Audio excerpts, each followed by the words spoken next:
Welcome back to the online lectures of SK tuition classes. हम लोगों का statistics का सब्जेक्ट चल रहा था, जिसमें हम लोगों ने प्रीवियस वीडियो में समझा था कि व्हाट इज़ स्टैटिस्टिक्स और डेटा क्या होता है, देन प्राइमरी डेटा किसको बोलते हैं, सेकेंडरी डेटा किसको बोलते हैं। हम लोग का चैप्टर 1 चल रहा था, collection of data.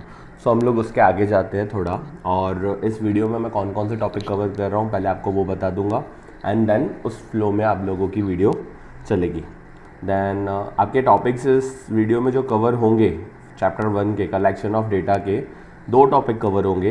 That is first one is difference between primary data and secondary data. आप लोग को पता है प्राइमरी डेटा क्या होता है एंड सेकेंडरी डेटा क्या होता है, जो मैंने प्रीवियस वीडियो में एक्सप्लेन किया था। तो अगर किसी ने प्रीवियस वीडियो नहीं देखी हो तो एक बार पहले वो देख लेना, एंड देन ये वीडियो पे आप लोग शिफ्ट करना। सो फर्स्ट आपका primary data and secondary data का डिफरेंस है, एंड सेकेंड टॉपिक जो आपका रहेगा वो रहेगा मेथड्स ऑफ प्राइमरी डेटा। मतलब प्राइमरी डेटा कलेक्ट करना है तो उसके कौन कौन से मेथड्स हैं। So there are basically 3 methods. The first one, the second one is indirect inquiry, and the third one questionnaire का जो मेथड है वो मैं आपका नेक्स्ट वीडियो में कवर करूँगा। इस वीडियो में आपके डायरेक्ट इंक्वायरी और इनडायरेक्ट इंक्वायरी ये 2 मेथड कवर होंगे with their advantages as well as disadvantages. ये दोनों जो भी आपके मेथड है इसके advantages as well as disadvantages इस वीडियो में कवर होंगे। तो हम लोग आते हैं हमारे फर्स्ट टॉपिक पे, that is difference between primary data and secondary data. तो मैंने आप लोग को प्रीवियस वीडियो में बताया था कि what is primary data and what is secondary data. Primary data मतलब क्या, द फर्स्ट हैंड डेटा। आप लोग बोल सकते हो कि फर्स्ट हैंड डेटा और the data which is collected और research collected by the research और investigator for their own study, तो उसको हम लोग बोलते हैं प्राइमरी डेटा। और अगर कुछ डेटा पहले से ही कलेक्ट किया हुआ है वो वापस रीयूज़ हो रहा है, और you can say second hand data, उसको हम लोग बोलते हैं सेकेंडरी डेटा। तो उसके कुछ जो भी डिफरेंस है, दोनों के डेटा के बीच में जो भी डिफरेंस बिटवीन है वो हम लोग पहले देख लेंगे, और उसकी कुछ पॉइंट्स भी लिखी हुई है मैंने और दोनों का डिफरेंस भी लिखा हुआ है। सो आप लोग वो स्क्रीन पे देख सकते हो। पहला है मीनिंग प्राइमरी डेटा का मीनिंग होता है कि primary data is the first hand data and it is original data. आप लोग जो भी रिसर्चर है या इन्वेस्टिगेटर है उसने जाके खुद ने कलेक्ट किया है डेटा, और वो खुद के ऑब्जेक्टिव, जिस स्टडी का ऑब्जेक्टिव, जो बेसिस पे स्टडी हो रहा है उस ऑब्जेक्टिव से ही डेटा कलेक्ट हुआ है, तो it is original data.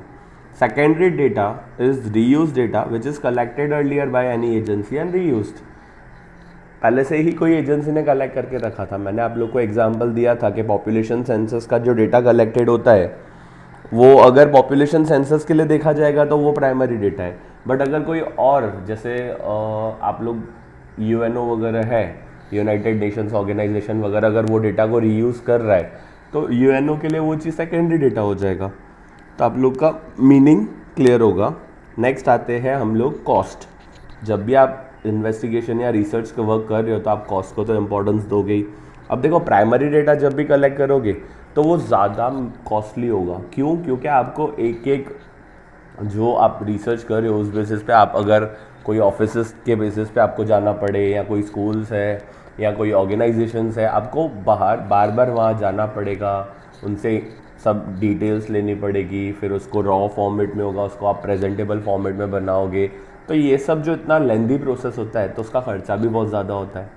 Well secondary data की अगर हम लोग बात करें तो सेकेंडरी डेटा तो सब कुछ रेडीमेड ही गिवन होता है। हम लोग को सिर्फ क्या करना है, जो भी उसका एक प्री डिटरमाइंड अमाउंट है, मतलब बहुत बार तो वो फ्री में ही मिल जाता है, बट कभी कभार कुछ ऐसा होता है कि अगर आप यूज़ कर रहे हो तो उसके बेसिस पे आपको प्री डिटरमाइंड अमाउंट जो है वो पे करना पड़ता है, और आपको वो रेडीली अवेलेबल मिल जाता है, और वो तो पूरा फॉर्मेट में ही होता है, तो आपको उसमें कोई भी प्रेजेंटेशन वगैरह करने की कोई ज़रूरत नहीं होती है। तो primary data is more costly while secondary data is less costly. ये आपका सेकेंड पॉइंट हो गया। थर्ड, टाइम कंज्यूमिंग में आप प्राइमरी डेटा जब भी कलेक्ट करने जाओगे तो it will take more time. क्यों? क्योंकि आप एक एक ऑर्गेनाइजेशंस में जाओगे, रिसर्च करोगे, सो उसको ज़्यादा टाइम लगेगा। जबकि सेकेंडरी डेटा आपको रेडीमेड अवेलेबल है तो वो लेस टाइम कंज्यूमिंग होगा। तो primary data is more time consuming while secondary data is less time consuming. Reliability अगर हम लोग देखने चाहें, रिलायबिलिटी मतलब ज़्यादा कौन सा बेटर है, पर that also depends on the nature of study which you are doing. But आप प्राइमरी डेटा अगर देखोगे तो वो ज़्यादा रिलायबल होगा। क्यों? क्योंकि वो आपने खुद ने कलेक्ट किया है। एज एन इन्वेस्टिगेटर और researcher you have collected it by your own self, तो आप लोगों के लिए वो ज़्यादा बेटर होगा। जबकि सेकेंडरी डेटा किसी और ने कलेक्ट किया है उसकी स्पेसिफिक स्टडी के बेसिस पे, वो आप लोग यूज़ कर रहे हो, तो वो लेस रिलायबल होगा। और लास्ट आपका प्रेजेंटेशन। जब भी आप प्राइमरी डेटा कलेक्ट करते हो तो पहले तो आप रॉ फॉर्मेट में कलेक्ट करोगे। Raw form in the sense आप नॉर्मली जैसे होता है फॉर्म्स वगैरह वो, फिर उसके बेसिस पे आप उसका एनालिसिस करोगे, तब वो डेटा को पूरा प्रेजेंटेशन टेबल फॉर्मेट में या चार्ट फॉर्मेट में या तो ग्राफिकल वे में आप प्रेजेंट करोगे, तो वो आप प्रेजेंटेशन बाद में करोगे। तो primary data basically is in raw form. Raw form मतलब नॉर्मल जैसे होता है डेटा कलेक्शन, उस बेसिस पे। जबकि आप अगर सेकेंडरी डेटा देखो तो सेकेंडरी डेटा वो पहले से ही क्लासिफिकेशन उसका प्रॉपरली किया होता है, और वो टेबुलेटेड फॉर्म, टेबुलेटेड मतलब वो टेबल बेसिस पे ही बना हुआ होता है। अगर हम पॉपुलेशन ग्रोथ रेट का देखें तो वो आपको डायरेक्टली आपको सब कुछ ऑलरेडी एक टेबल के फॉर्मेट में ही मिलेगा। तो उसमें हम सेकेंडरी डेटा को बोल सकते हैं कि वो प्रेजेंटेशन, उसमें कुछ करने की ज़रूरत ही नहीं है, वो ऑटोमेटिकली आपको टेबल फॉर्मेट में दिया हुआ होगा। तो ये आपके थे टोटली 5 डिफरेंस मीनिंग, दोनों की जो मीनिंग थी वो। देन कॉस्टली में प्राइमरी डेटा ज़्यादा कॉस्टली है, सेकेंडरी कम कॉस्टली है। टाइम कंज्यूमिंग में प्राइमरी में ज़्यादा टाइम कंज्यूम होता है, सेकेंडरी में कम टाइम कंज्यूम होता है। रिलायबिलिटी में प्राइमरी डेटा जो है वो मोर रिलायबल है, सेकेंडरी लेस रिलायबल है। प्रेजेंटेशन में प्राइमरी जो होता है वो रॉ फॉर्मेट में होता है, और जबकि सेकेंडरी अगर हम लोग देखें तो वो क्लासिफाइड या टैब्यूलेटेड फॉर्मेट में होता है। तो आपका ये डिफरेंस बिटवीन है। बहुत इंटरेस्टिंग क्वेश्चन है और फ्रीक्वेंट आस्किंग क्वेश्चन है। सो एक बार आप नोट्स भी अगर बना रहे हो तो आप उसमें भी आप लिख लेना। नेक्स्ट आप लोगों का आता है मेथड्स ऑफ प्राइमरी डेटा। अब मेथड्स ऑफ प्राइमरी डेटा आपको पता है कि खुद जाके कलेक्ट करना, इन्वेस्टिगेटर या उसका कोई अपॉइंटेड पर्सन होता है, जैसे कोई ऑफिसर होता है जिसको हम लोग एन्यूमरेटर बोलते हैं, तो वो जाके कलेक्ट कर रहा हो, उस बेसिस पे होता है। अब मेथड्स ऑफ प्राइमरी डेटा में टोटली 3 मेथड्स है। The first one is direct inquiry, second one is indirect inquiry and the third one is questionnaire. Questionnaire के अंदर भी 2 सब मेथड्स है, दैट इज़ बाय पोस्ट और बाय एन्यूमरेटर, जो कि मैं आपका नेक्स्ट वीडियो में कवर करूँगा। इस वीडियो में आपके 2 ही मेथड कवर होंगे, that is direct inquiry and indirect inquiry. अब हम लोग शिफ्ट होते हैं डायरेक्ट इंक्वायरी पे। The first one that is direct inquiry. अब आपको वर्ड से पता चलता है डायरेक्ट इंक्वायरी मतलब या तो रिसर्चर या तो इन्वेस्टिगेटर खुद जाके पूरी की पूरी इंक्वायरी ले रहा है। किससे?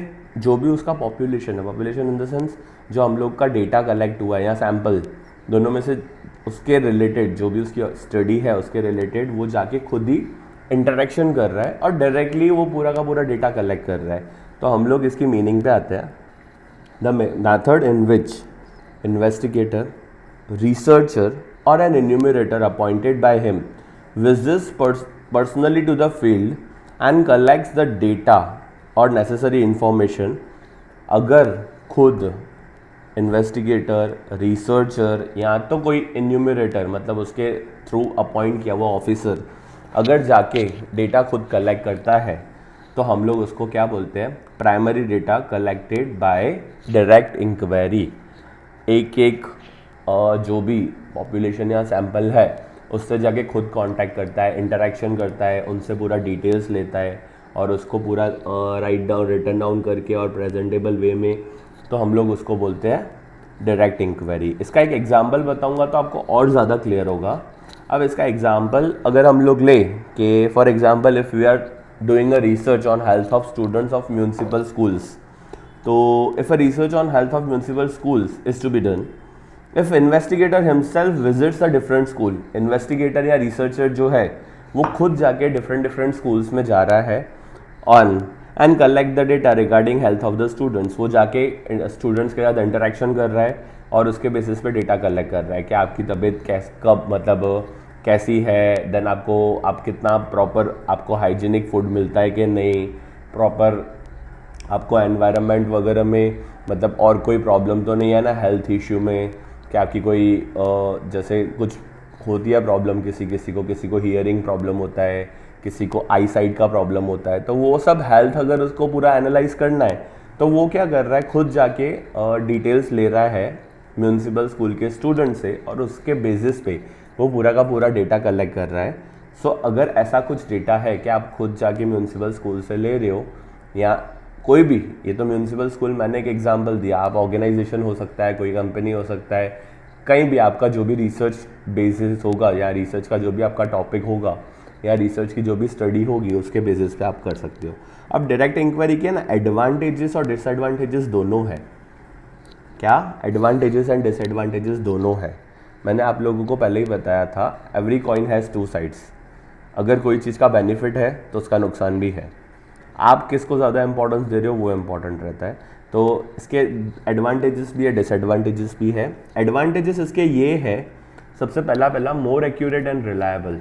अब देखो जब इन्वेस्टिगेटर खुद जा रहा है या रिसर्चर खुद जा रहा है और एक एक डेटा कलेक्ट कर रहा है तो ज़्यादा एक्यूरेसी होगी। क्यों? क्योंकि वो चीज़ उसको खुद को ही कलेक्ट हुई है और उसके स्टडी पर्पस के बेसिस पे ही है, तो कुछ क्वेश्चन पूछना होगा ना कि भाई जो उसके स्टडी रिलेटेड बहुत इंपॉर्टेंट होगा तो वो भी वो पूछ सकता है, तो आपका मोर एक्यूरेट एंड मोर रिलायबल हो जाएगा, रिलायबिलिटी ऑब्वियसली बढ़ जाएगी।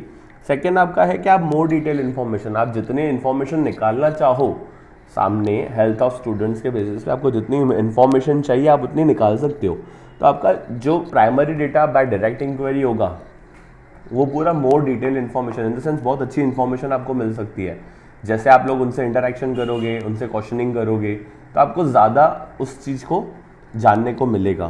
थर्ड आप लोगों का जो है वो है फास्ट सॉल्यूशन ऑफ प्रॉब्लम्स। बहुत बार ऐसा होता है रिसर्चर या तो फिर इन्वेस्टिगेटर या एन्यूमरेटर जो जाता है पूरा डेटा कलेक्ट करने, वो ऑन द स्पॉट स्टूडेंट्स की या कोई अगर पॉपुलेशन वगैरह है, इन द सेंस कोई और ऑर्गेनाइजेशन है, तो वहाँ पे जहाँ पे भी डेटा कलेक्ट हो रहा है उसके थ्रू, तो वो वहाँ पे ही कुछ भी प्रॉब्लम आती है तो उसका सॉल्यूशन भी निकाल के दे सकता है। तो इसमें एक बेनिफिट सबसे बहुत अच्छा है, that is fast solution of problem. Solution बहुत इजीली और बहुत फास्ट निकल जाता है।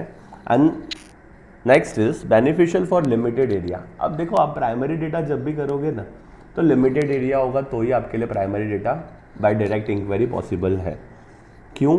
क्योंकि आप अगर एक एरिया में सेलेक्ट कर रहे हो तो आपको इतना टाइम चाहिए, उस स्टडी के बेसिस पे आपको कितना टाइम है, देन एक एक स्कूल में जाना, एक एक स्टूडेंट से इंटरेक्शन करना, तो उन सब चीज़ों में बहुत टाइम कंज्यूमिंग प्रोसेस है और उसमें भी आप बहुत बड़ा एरिया नहीं सिलेक्ट कर सकते हो। आपके लिए वो अगर लिमिटेड एरिया होगा, फॉर एग्जांपल अगर हम अहमदाबाद भी ले लेते तो पूरे अहमदाबाद का नहीं होगा, अहमदाबाद में भी कुछ प्री डिटरमाइंड एरियाज़ होंगे जिसके अंदर आप वो पॉसिबिलिटी है कि आप वो चीज़ कलेक्ट कर सकते हो। कि आपने फॉर एग्जांपल ले लिया सीजी रोड, तो आप वो अहमदाबाद के अंदर सीजी रोड एरिया में जितने भी म्यूनसिपल स्कूल है तो आप उसका डेटा कलेक्ट कर सकते हो, बट आप पूरे अहमदाबाद का कलेक्ट करने जाओगे तो that will be bit tough, तो वो पॉसिबिलिटी नहीं होता है। एंड लास्ट है एडवांटेजेस में adequate information as per research received.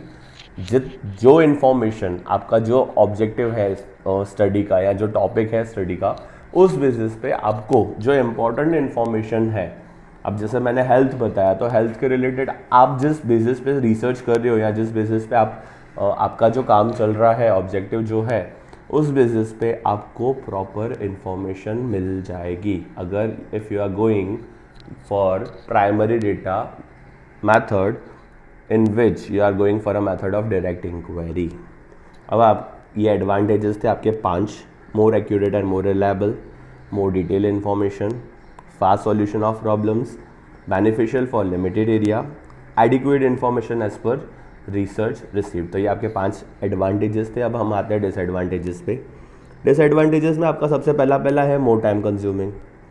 Simple सी बात है, एक एक जगह जाना, इंटरेक्शन करना, तो वो ज़्यादा टाइम कंज्यूमिंग तो होगा ही होगा।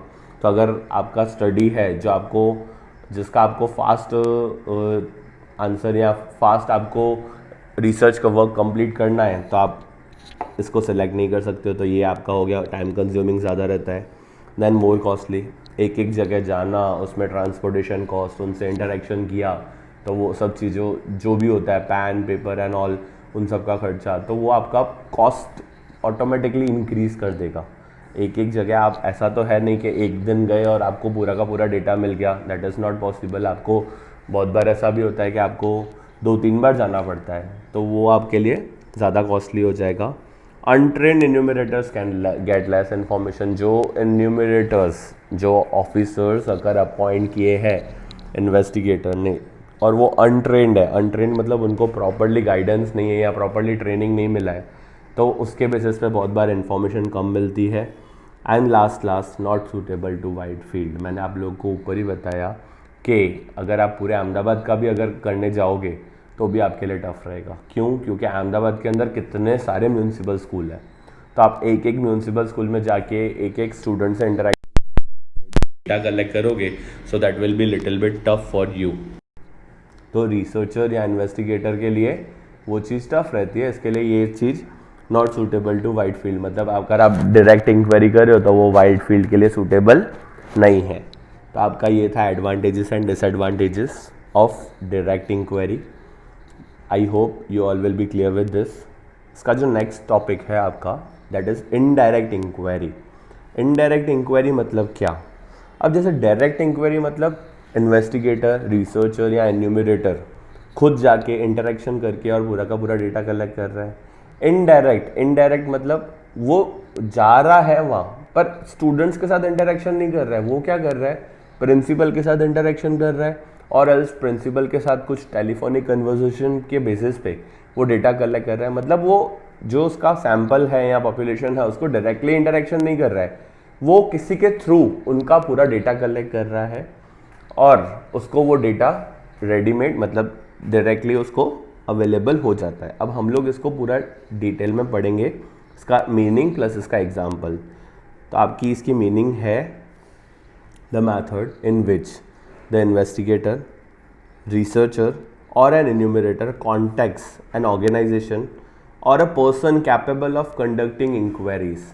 उन्होंने क्या किया? या तो सीधा सीधा ऑर्गेनाइजेशन को कांटेक्ट किया या तो उसके रिलेटेड पर्सन को, कोई ऐसा पर्सन जो उसके रिलेटेड वर्क कर रहा हो उसको ढूंढा और उसको बोला कि तू हमको उनसे इंटरेक्शन करके और इन्फॉर्मेशन निकाल के दे। They are not going directly to them, they are going collecting the data indirectly.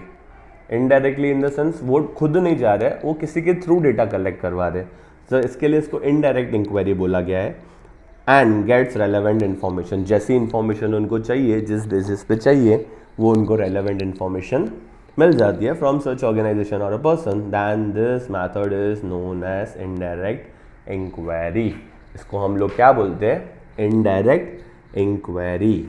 अब इसका एक एग्जाम्पल हम लोग पढ़ेंगे। मैंने आप लोगों का जो प्रीवियस एग्जाम्पल लिया था उसमें ही आप लोगों को प्रैक्टिकली इस एग्जाम्पल में भी आपको वही रिसर्च वर्क लेके बताया है that if a research on health of students of municipality school is to be done, if investigator contacts the principal of different school, उन्होंने क्या किया? इन्वेस्टिगेटर ने वो खुद नहीं गए, उन्होंने या तो फिर अपने कोई एन्यूमरेटर को भेजा या तो प्रिंसिपल से डायरेक्टली कांटेक्ट किया और एक मीटिंग सेट की और बोला कि मुझे आपके स्टूडेंट्स का हेल्थ का इंफॉर्मेशन चाहिए कि भाई स्टूडेंट्स की हेल्थ कैसी रहती है, दैन उन किसी को कुछ प्रॉब्लम तो नहीं है, किसी को हियरिंग प्रॉब्लम नहीं है, किसी को आई साइट में कुछ प्रॉब्लम नहीं है, प्रॉपर उनको जितना हाइजीनिक और वो सब फूड वगैरह प्रॉपर मिलता है कि नहीं। तो वो सब क्या किया उन्होंने? डायरेक्टली कोई प्रिंसिपल को कांटेक्ट किया या कोई पर्सन को कांटेक्ट किया जो वो पूरा स्कूल का मेंटेनेंस, मतलब अब यू कैन से ट्रस्टी वगैरह को कांटेक्ट करके और वो पूरा डेटा कलेक्ट करवाया। तो वो खुद नहीं जा रहे, उन्होंने क्या किया? कोई पर्सन को, ऑथोराइज पर्सन को वो डेटा कलेक्ट करने के लिए बोला और डायरेक्टली उनसे ले लिया जो उसके रिलेटेड ही है। मतलब प्रिंसिपल है तो वो उनको पूरा स्कूल का डेटा तो होगा ही और उनको अगर इंक्वायरी करनी हो तो वो इजीली इंक्वायरी कर सकते हैं क्योंकि वो पूरे उस जो भी उनका हम लोग बोल सकते हैं कि एनवायरनमेंट है उस चीज़ में, तो वो प्रिंसिपल के हाथ में तो सब कुछ है और वो पूरा सूटेबल है उनके लिए, तो वो चीज़ है। थ्रू द टेलीफोनिक कन्वर्जेशन और eight meeting that their office, उन्होंने फ़ोन पे कन्वर्जेशन करके या मीटिंग करके और ऐसा इस वे में डेटा कलेक्ट किया। तो इस टाइप के डेटा को हम लोग क्या बोलते हैं? Primary data by indirect inquiry. So I hope you all will be clear with direct inquiry and indirect inquiry. अब हम लोग जैसे हम लोगों ने डायरेक्ट इंक्वायरी के एडवांटेजेस और डिसएडवांटेजेस पढ़े, वैसे इनडायरेक्ट इंक्वायरी के एडवांटेजेस और डिसएडवांटेजेस पढ़ेंगे। पहले एडवांटेजेस पे आ जाते हैं। एडवांटेजेस में आपका सबसे बड़ी चीज़ है this is suitable when wide field is there. Wide field in the sense field आपकी बहुत बड़ी है, आप बहुत बड़े एरिया का रिसर्च वर्क कर रहे हो। जैसे अभी आप अगर अभी सिलेक्ट करोगे पूरे अहमदाबाद का करना है, तो आप पूरे अहमदाबाद के प्रिंसिपल्स को कांटेक्ट कर सकते हो और उसके बेसिस पे आप उनसे डेटा कलेक्ट करवा सकते हो। तो दैट इज़ पॉसिबल, बट आप एक एक स्कूल में जाओ, एक एक स्टूडेंट के साथ इंटरेक्शन करो, that is not possible.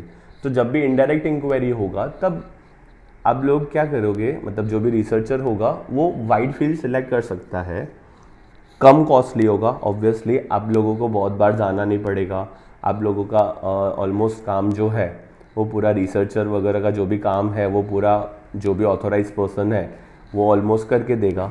So cost comparatively कम रहता है, देन लेस टाइम कंज्यूमिंग। आप अगर उनको आपने बोल दिया है तो वो आपको जब डेटा कलेक्ट करके देंगे, आपको सिर्फ और सिर्फ वहाँ जाके डेटा को लेके आना है, तो आपके लिए लेस टाइम कंज्यूमिंग हो जाएगा। यूज़फुल फॉर वेरियस डिपार्टमेंट्स, बहुत बार ये डेटा हर एक अलग अलग डिपार्टमेंट में भी काम आ सकता है। इवन अगर प्रिंसिपल को ही ले ले तो प्रिंसिपल के पास भी ये डेटा रहेगा और प्रिंसिपल वो डेटा जो इन्वेस्टिगेटर है उनको भी दे रहा है, तो दोनों के काम आ सकता है। प्रिंसिपल के पास भी एक अच्छा खासा रिकॉर्ड रहेगा, तो अलग अलग डिपार्टमेंट के बेसिस पे यूज़ हो सकता है। तो ये आपके 4 एडवांटेजेस है। सेम एज हम डिसएडवांटेजेस पढ़ेंगे। डिसएडवांटेजेस में लेस रिलायबल। अब देखो आप खुद जाके इंटरेक्शन कर रहे हो, सो आप जितने भी क्वेश्चंस है वो सब आप प्रॉपरली उनसे पूछ रहे हो और उसके बेसिस पे आपको डेटा कलेक्ट हो रहा है।